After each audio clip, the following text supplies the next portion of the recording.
Hi guys. Yeah, it's Friday. Fun, great, awesome, amazing, fantastic. I am so excited that it's Friday. Can you not see the smile on my face? So how is everybody? Good? I hope. Good. So, last night was incredibly insane with the visions, with the Thoth visions and the Osiris visions, and the regurgitation thing is very strange. He did it again. He did the regurgitation thing again, not with the pendant. It was just, I'm freezing. There we go. It was more, it was very different in Undal last night. Just very different, very calm. It was actually dark. It was kind of dark. It's more like a blue dark, if you guys understand that, like a blue dark. So when it turns like nighttime, it's still like light, but it's more blue, if that makes any sense at all. So it's just very strange, very strange. Going down, there's tree houses now, all over the place. I mean, all over the place. There are like crazy tree houses. So I don't know who is going into Ouija Pop and making all of these amazing things, but there's just all kinds of incredible things within Ouija Pop.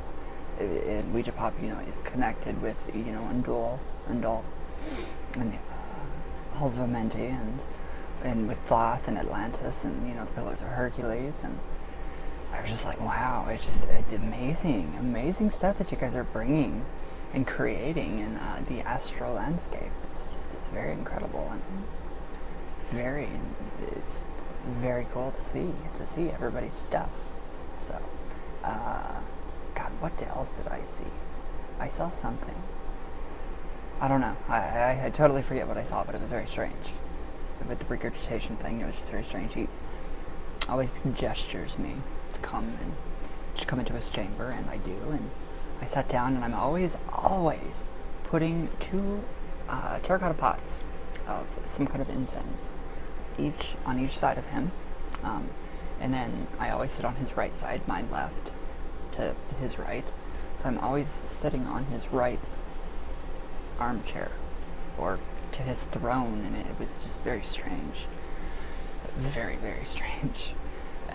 And he imparts this wisdom, this knowledge within your mind, and it's like it's so quick. It's like a burst of it's like a download.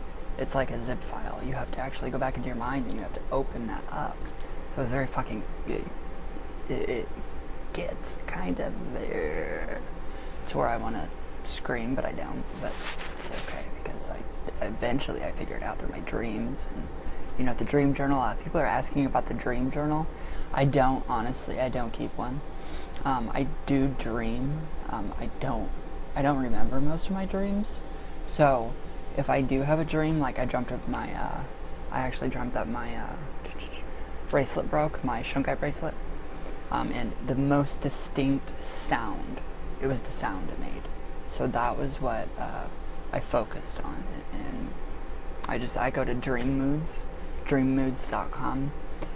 Carl Jung, that is, I love his interpretation of dreams. If you're within the dream and you see the bracelet, like for me, the bracelet, it broke, what does that mean? The bracelet's black. I am being, and it's obviously a representation of bondage, literal. So that would be something from the fetters of bondage of darkness falling off of me. So if I were the bracelet in the dream, and this is how a lot of people interpret their dreams, and I love interpreting dreams this way. So say you see the bracelet in your dream. All right, ask yourself, what does that mean to me? How does it make me feel? And the bracelet in my dream, it made me feel very awful. I felt terrible about the bracelet. I was really worried because it broke. I was very, very worried. So that represents in me fear of change, fear of letting go of negativity, or fear of something to change, the negativity falling away. So I would just associate all of that with, everyday things. So if you see, like, I don't know, a hawk in your dream, that would be the bird's eye view. Are you seeing the whole picture?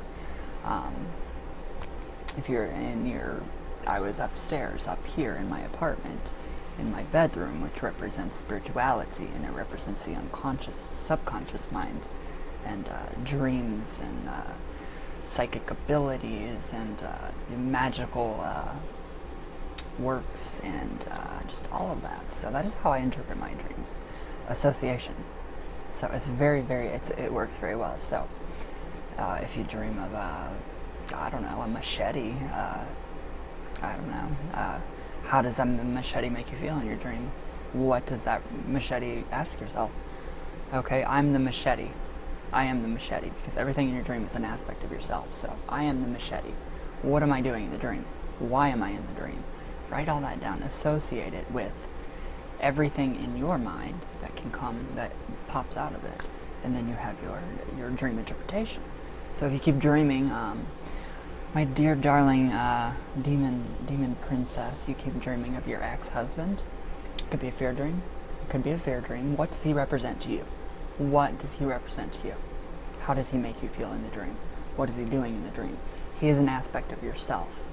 So that's an aspect of yourself that you need to confront and kind of transmute it into something more positive, because I kind of get a sense that it's not a very good dream if it's an ex-husband. So it could be a fear dream. It could just be just random, regular, everyday dream. It could be a prophetic dream. You don't know. You just don't know. So I don't remember mine. So I don't. Just the bracelet dream I remember, and that's it. And I had a dream that my dog walked up the steps. And my dog won't walk up steps because he's terrified of them. So I had a dream that my dog followed me right up my steps. So he's a little tiny chihuahua. What would that represent to me? The dog in my dream. Unconditional. Unconditional love. I'm freezing again. The dog in my dream, unconditional love, following me up the stairs. So that would represent to me, I have something, or an energy, some type of unconditional love that is trying to follow me, trying to get to me. So, and then in conjunction, that was in the same dream with the bracelet, with the Shungai bracelet breaking. So that would represent the fetters of bondage being broken, and that path, the stairway to higher consciousness, a higher level of spirituality, ascension, ascending, all of that. So I would associate my dog with God, goddess, source, spirit, and I would take that into me, and I would consider that to represent kind of a different phase, aspect in spirituality. So a very deep spiritual journey is what that would represent to me. Something has caught up with me. And dog, to me, unconditional love, God, source, spirit, goddess, whatever you want to call it, followed me up the steps. So it's helping me to climb those steps. What do the stairs represent to me in a dream? The stairs represent ascension, going up, higher levels of consciousness, raising the vibration, raising my own vibration to get rid of the fetters of bondage, of the darkness, of the light, or of the night, as Thoth would say. So it's very interesting to do dream interpretation with association. So it's very, very fun. It's very cool too. Very cool. Very, very cool. So I keep freezing. I don't know why. I don't honestly know why. This computer, I should not sleep. I should not sleep with this computer on my bed, because I wake up like all over it. So, and then Osiris. Yes. Shit. Jay. Sorry. My head is just. I think I'm even more fucked up from the therapy with the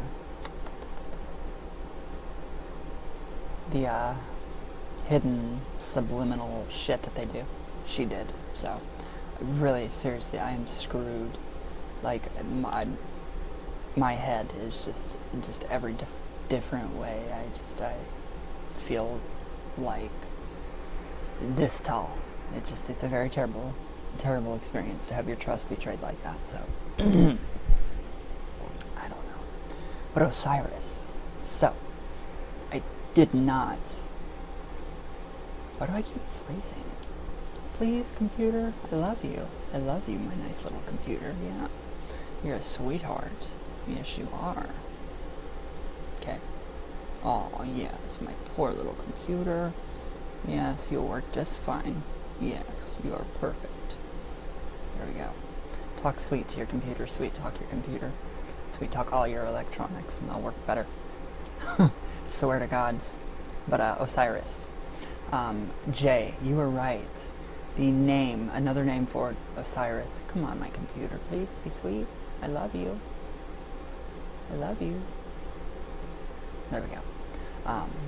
The other name for Osiris was A-U. I-S-E. It just looked very different with the loop and the key. So, that's actually a key for Osiris. Osiris, I'm a little... I don't know if I want to read some of this to you guys, because it is... Mercury is in retrograde. Oh, no, it's not. It's not the 9th yet. It's not the 9th yet. I don't know if I want to read any of this to you guys. But I feel like Osiris has been, Osiris is a very sexual god. And the writings, maybe maybe I'll just put this on my blog. So it's got a very deeper sexual undertone with Osiris, and I don't know why. Didn't know that he was so such a fertile god of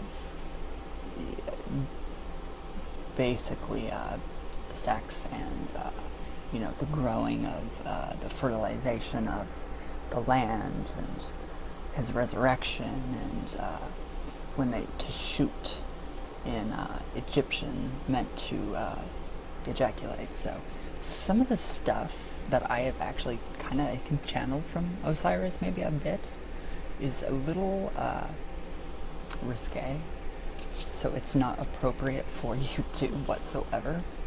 But the picture is, I drew a picture, Osiris in hieroglyphs, but I did kind of alter the picture just a bit, because that is how he looked to me, if you guys can see that. Look very closely at the very last symbol, not the middle pillar type deal, but the little person. So I just kind of added a little, well, actually he's got quite a big in there. So I don't know. So the key is actually for Osiris. I don't know what. I don't know why. I have no idea what, is going on with Osiris. It's a very, very different. I can feel that energy, though. There is it's just a very great energy. It's a very sexual energy.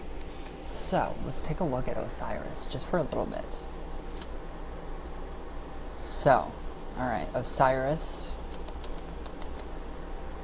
or Asir. He was the first son of Geb and Nut. Nut or Nut? How do you say it? Is it Nut or Nut? I just think Nut or Nut. Nut sounds better than Nut. And the brother of Set, Horus, the elder, Isis, and... oh God, how do you say that name? Nephthys, I think. So he was one of the most prominent gods of the Heliotopian Ennead. But his worship, it predated the development of this fairly complex philosophy, although a tomb was installed as the head of the Ennead by the priests of Heliopolis. Osiris was considered to be the king of the underworld and is the only deity who is actually referred to as simply as God. So he is the only deity that, what I'm gathering, is the Egyptians would represent or call him God. So I didn't know that. So this gives us some indication of his prominence, maybe, and popularity. Obviously, he's very, very popular. You cannot go on eBay and if you type in Osiris, poof, willow, and the urn of Osiris pops up. So, Joss Whedon, you did a great job at the Osiris thing. I think you did. So, the oldest religious text known to us refer to him as the great god of the dead. So, who was once possessed a human form and lived upon earth. After his murder by Set, he became king, the king of the underworld, and he presided over the judgment of the dead souls. So in order to enter his kingdom, the deceased had to undertake a perilous journey aided by spells and amulets, the Egyptian Book of the Dead, which is actually the book for the living, on how to have a very successful life, a very good life. So, aided by the spells and the amulets, to the Hall of Judgment, where their heart was balanced against the feather of Mot, justice or balance, of balance. And I have the feather too. I do believe this was given. I love this feather. It is amazing. It is one amazing feather. I love it. It is the breastplate from it's very pretty, so it must be from the male hawk or owl. So I love that feather. Alright, so with the feather of truth, justice, or balance, it is important to distinguish this from the Christian view of judgment. This has nothing to do with the Christian view of judgment. This is before Christianity, way before Christianity. So, the ancient Egyptians were a pragmatic people, obviously. A person was not expected to be perfect, just balanced. So that's what I think the entire Bible is based off of, just from, down the line, blah, blah, blah. So just to be balanced, it is just as important to distinguish this from the Christian view of judgment. I already read that to you guys. So an example of this would be a negative confession. So a negative confession in which the deceased listed all of the evil things that he had done during his lifetime. An example, I've never murdered anybody. I never murdered anybody, which indicates that it is more of a case of convincing Osiris that you are deserved admission rather than passively awaiting judgment. So you basically stand before Osiris and you confess to what you've done in your life, the good, the bad, all of it. And it's weighed, obviously, very metaphorically, with the feather. And that feather keeps wanting to fly away. Very strange. So, I think it's a very cool way. More just, more moral. I think it's a more moral, morally ethically right way of judging, for a God to judge us. So that would be, I just think it makes more sense. It's more logical. It's a lot more logical. So as Osiris had been a good and beneficent ruler during his lifetime, his presence in the underworld no doubt gave the people great comfort. Furthermore, the only barrier, something just blew my way. Okay, stop blowing away, please. So his presence in the underworld no doubt gave the people great comfort. So, furthermore, the only barriers to entrance were those relating to the journey to the Hall of Judgment and the preservation of the body in which the Ba resided in your name. The spells needed to pass through the Duat, which is the underworld, where he resides, were described in great detail in the pyramid and coffin texts. And I do have the coffin texts, finally. Very interesting, very strange, very different, very strange. So I've got to get used to that. I'm not used to that kind of wording. It's very different. So, the Book of Coming Forth by Day, also known as Book of the Dead, and the Book of Gates, a descent and burial. Combined with these spells, pretty much guaranteed you would be welcomed into a blissful existence, which bore a striking similarity to the ancient Egyptians' everyday life, shorn of any problems. So also Osiris was a god of agriculture, so this may seem rather strange, since he was dead, as he was dead, and technically infertile. So however, it actually makes a lot of sense when you consider the death and the rebirth inherent in the agricultural cycle of planting and harvesting grain. So it makes a lot of sense. I live around farmers, so I can see Osiris everywhere, all over. I love it. So I'm seeing the connections just pop up everywhere. So, where did I go? That feather keeps blowing my way. Alright. Okay, so every harvest, the god was symbolically killed and his body broken on the threshing room floor. So, but after the Egyptians had been cannibals. Oh. Okay, I didn't know that until Osiris developed agriculture, and he and Isis persuaded them to cease that unpleasant habit. Oh God. There's no evidence of the ancient peoples were in fact cannibals. Thank the gods. Thank the gods. Where did I go? That's seriously... Ugh. Okay, but the myth underlines the notion that Osiris brought order from chaos and established the culture which we formed the basis of their successful and durable civilization. So that's very cool. So Osiris was originally depicted as a mummified king. So he's always depicted being mummified, complete with a ceremonial curved beard, crown, flail, and crozier. His skin, generally green or black, to represent the fact that he is dead. So he usually wears white crown of Upper Egypt, the south, the Thoth crown, the white crown with the plume of feathers on each side, and a disc at the top. That gives me good ideas for mass magic, and also different kinds of crowns to wear. The feathers on the Thoth crown are thought to represent, oh God, how do you say that word? Osiris, the cult center of Osiris. So, his kind smile confirms that he is not a deity to be feared. In fact, Osiris represented the Egyptian belief in rebirth and their feeling that order and justice preserved beyond the grave. Corn mummies were made. From seeded dirt were molded to represent Osiris interred with the deceased. So they would germinate in the darkness of the tomb and illustrate the concept of life from death. I find that amazing.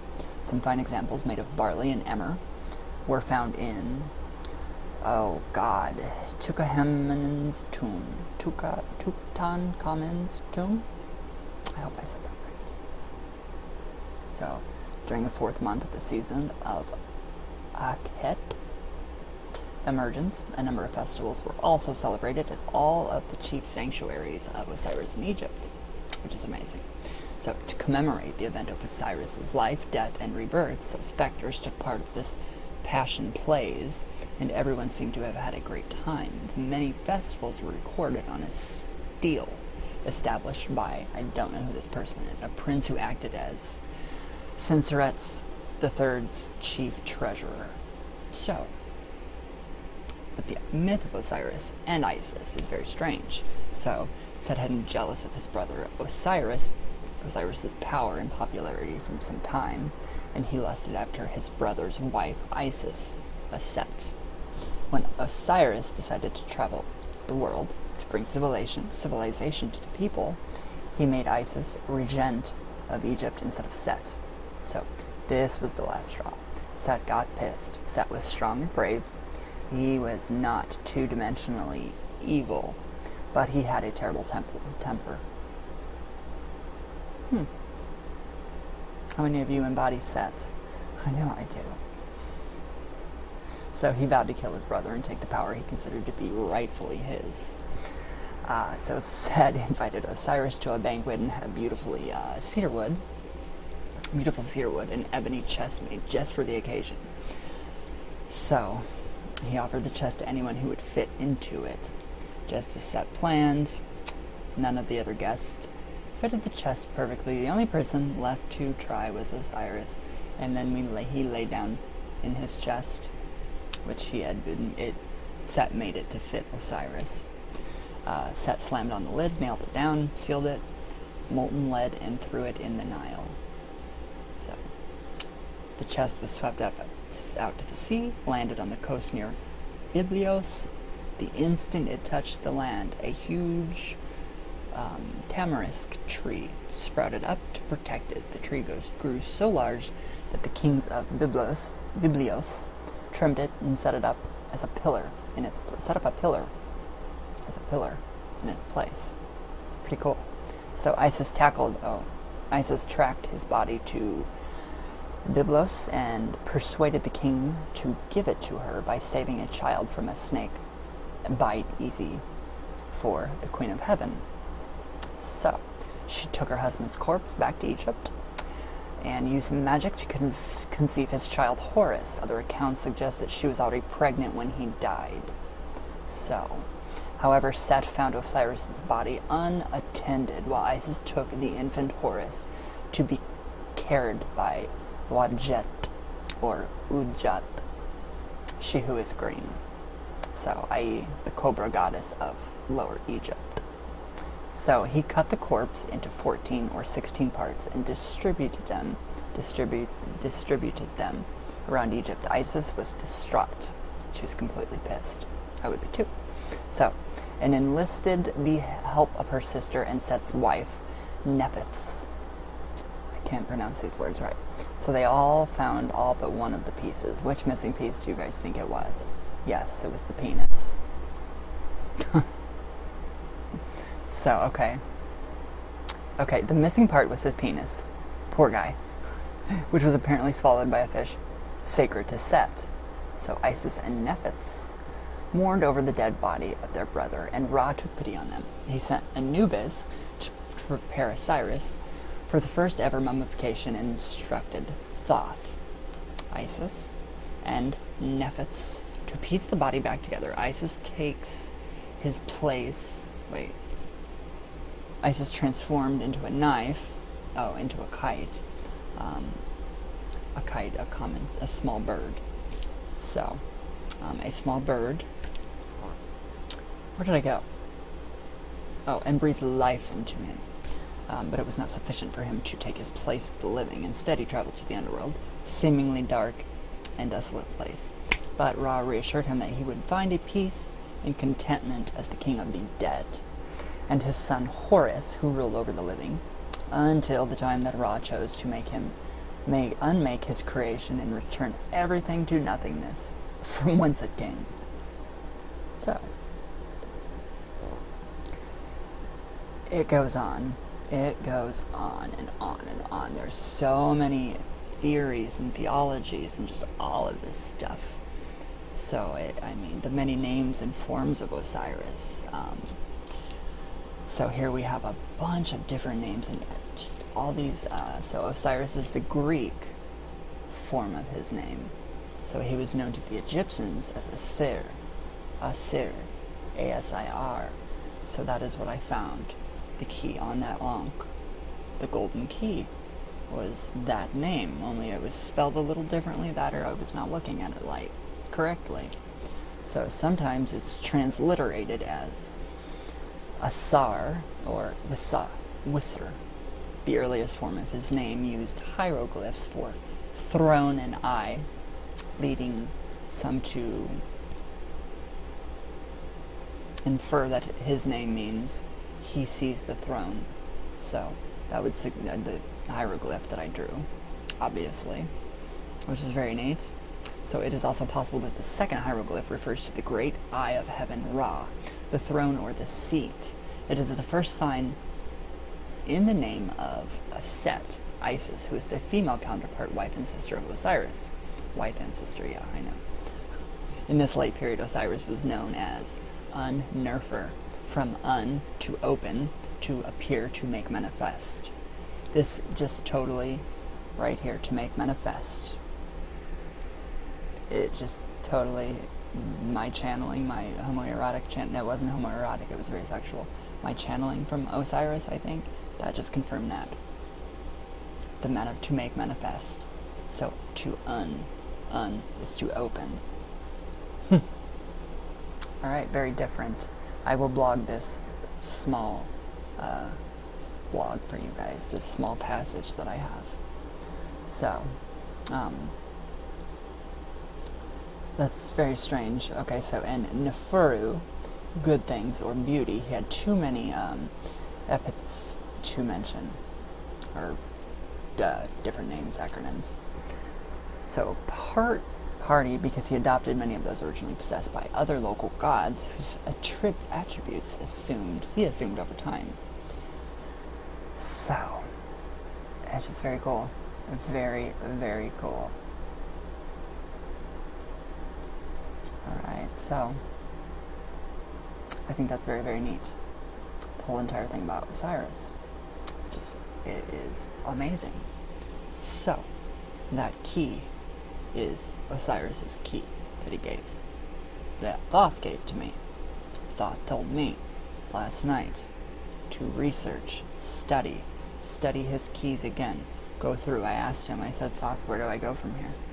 And he said, I'm froze. No, he didn't say I'm froze. Where was I going with that? He said a bunch of stuff last night. It was really funny. The funniest thing, he told me to go back and reread 99 more times, obviously, the Emerald Tablets, and actually to study and communicate with Osiris. So I've got to study up on him. Thoth had asked something about technology. I told him, what did I tell him? Oh, Thoth asked me how I found out the name of the key. I told him the internet, and he basically laughed. He said, what is this? What is the internet?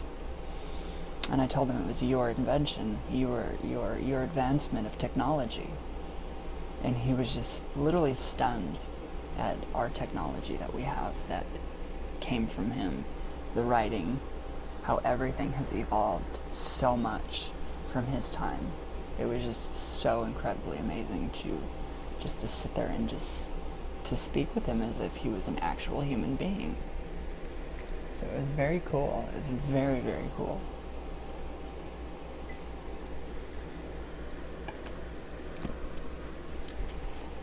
So yeah, now that I read that little piece to you guys about Osiris, to undo, open up, to manifest, that makes perfect sense now. Perfect sense. I'm very excited about this.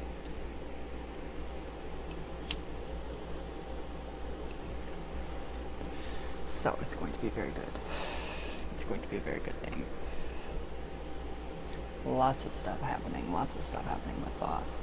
And the Thoth oil will be ready very soon. So, alright, here it is. Let's see. Alright, it's taking on its color.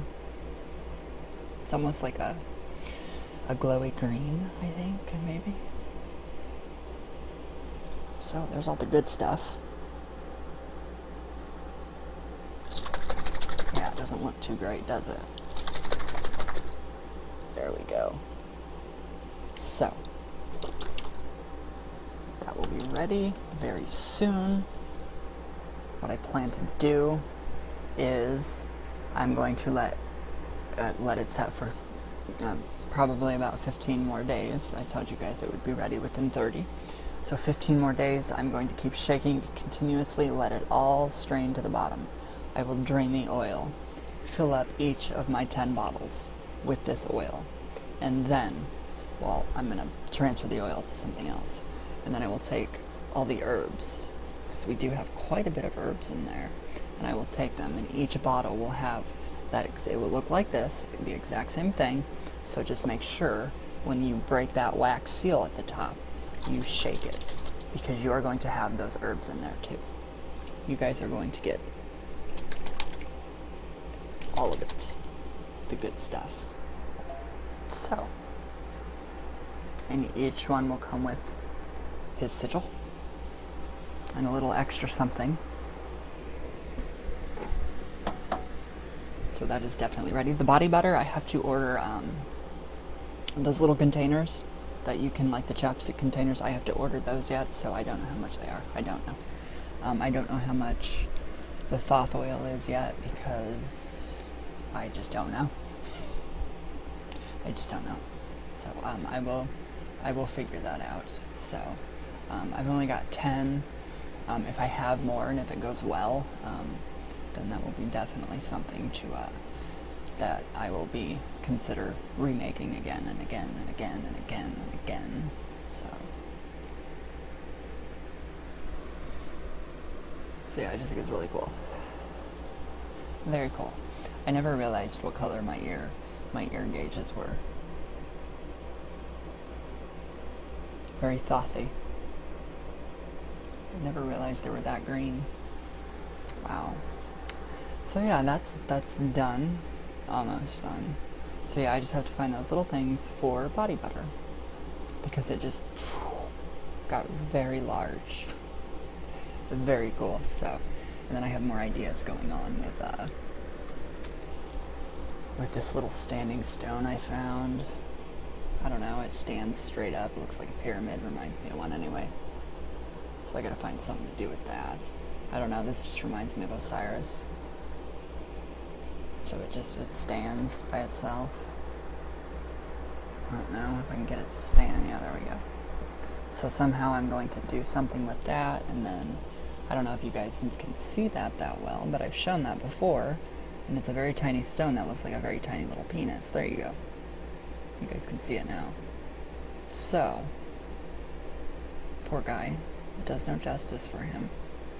So somehow, I don't know, I'm going to incorporate that with that as an Osiris. Something for Osiris. Just something for him. Something nice. So yeah. I was going to go more into modern magic today, but no. I know people are, myself included, having a hard time with the dream journal. I'm iffy on that. Like I said in the beginning of the video, association with dreams, that kind of dream interpretation, that's how I do it. So hopefully that will help a lot of people go at it from a psychological point of view. Go at your dreams from a psychological point of view. That's all I can say, because it just makes more sense. A lot more sense. What else? What else? I don't know. I don't know. I don't know. I think that's it for today. That is it for today. So, yeah, I was gonna go into more of the modern magic, but still gotta do the, I still gotta start practicing. I have laid off my rituals with the Lesser Vanishing Ritual, the Pentagram. I still do the Relaxation Ritual every night. I've slacked on the Tarot Contemplation Ritual, the Morning Adorations. I just, there's too much going on, so you guys know that, so I don't know, but alright guys, I will see you all tomorrow, and I hope you guys have a great weekend. Yeah, just have a good weekend. I hope you guys, at least you guys, have a good weekend. So I love you all very, very much, and I'll see you guys tomorrow. Shit, that fucking hurts. I will see you guys tomorrow. Yes, I sliced that finger open. Sucks. So I love you all, and all of your guys' support. I'm getting back to every email, every message, every Twitter message, all of them. All of the support. I love you guys so much. Okay, I'm shutting up. I will see you guys tomorrow. Sound like Carl from Sling Blade. Mustard and biscuits. Alright, I love you all very much, and have a good day, guys.